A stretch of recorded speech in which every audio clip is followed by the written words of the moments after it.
নমস্কার। কথাকলির আসরে তোমাদের সবাইকে স্বাগত।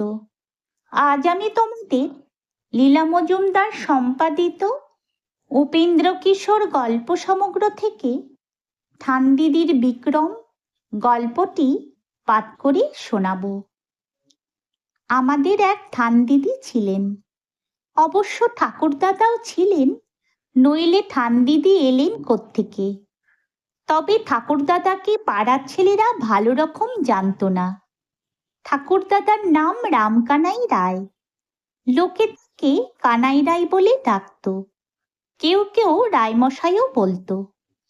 ঠাকুরদাদাকে যে ছেলেরা জানত না তার একটু নমুনা দিচ্ছি। ঠান্দিদির বাড়িতে এক ঝাড় তলতা বাঁশ ছিল। ওই বাঁশে ভালো মাছ ধরবার ছিপ হতো। একবার কয়েকটি ছেলে ছিপ তৈরি করবে বলে চুপি চুপি একটি বাঁশ কেটে রাস্তায় টেনে এনেছে। অমনি দেখে রায়মশাই সম্মুখে। তারা তখনই হাত জোড় করে বললে, আপনার পায়ে পড়ি, ঠান্দিদিকে বলবেন না। তিনি তো শুনে অবাক।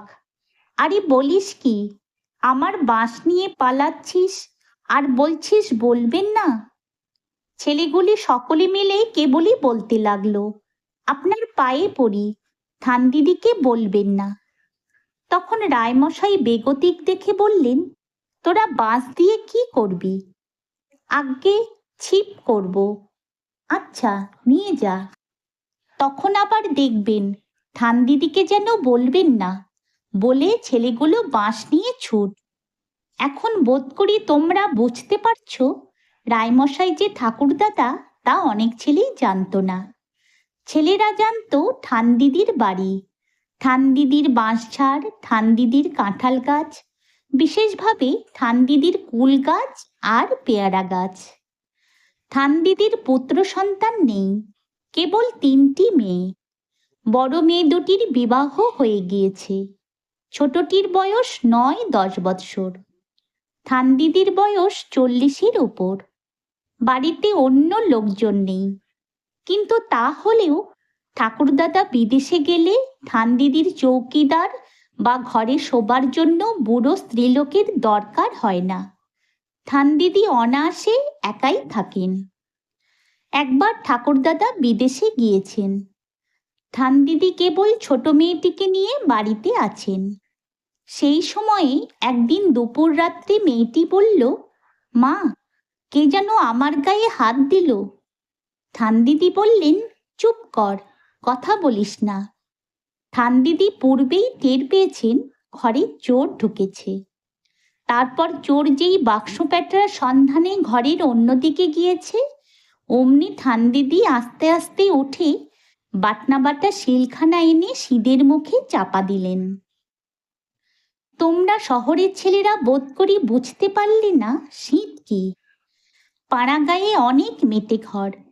ওইসব মেটে ঘরে শীতকাঠি খুঁড়ে চোর ঘরের ভিতর ঢুকে চুরি করে। এইবার আরো মুশকিল হলো শীতকাঠি কি।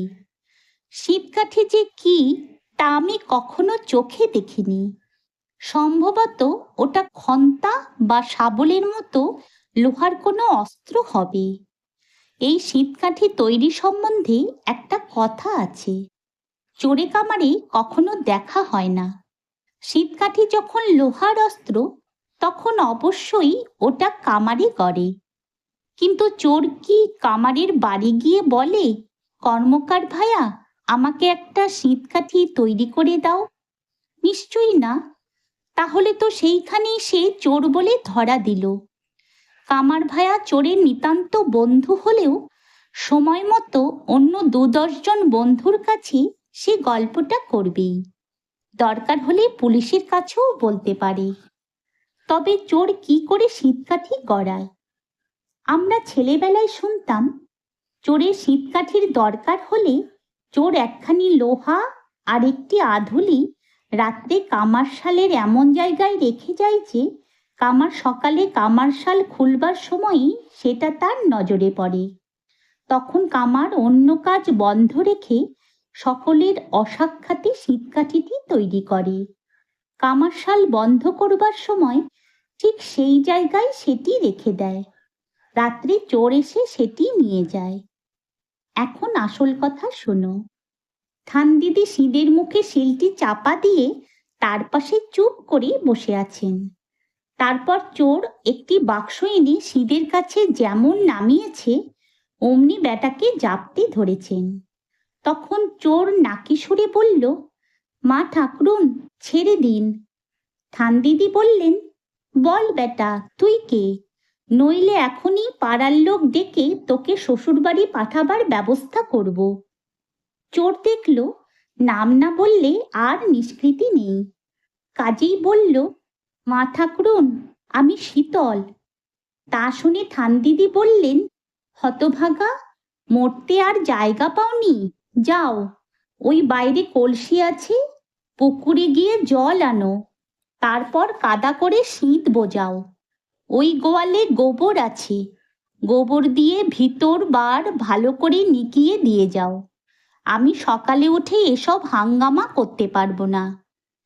শীতল তখন কলসিটি নিয়ে আস্তে আস্তে পুকুর ঘাটে গেল। তখন ফাল্গুন মাস, পাড়া গায়ে বেশ শীত।